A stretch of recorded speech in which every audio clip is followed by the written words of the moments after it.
I'm Nate here with Merlijn from Meyer Sound with a quick tech tip. Merlijn, what do you have for us today? Hi Nate, thank you for the invite. It's wonderful being here at your awesome facilities. So I thought it's maybe nice to talk about EQ starting points, which is a feature that lives in Compass. As you're well aware, line arrays, the tonality of line arrays is determined, among others, by the length of the array and the inter-element splay angles between the enclosures.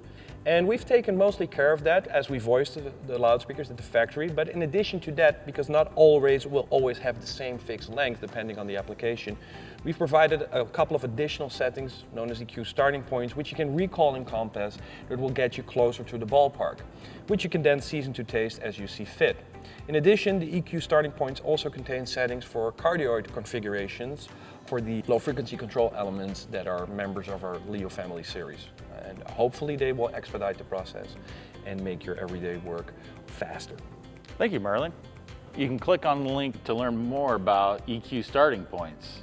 You can also reach out to a rental agent to learn more about the latest Meyer products.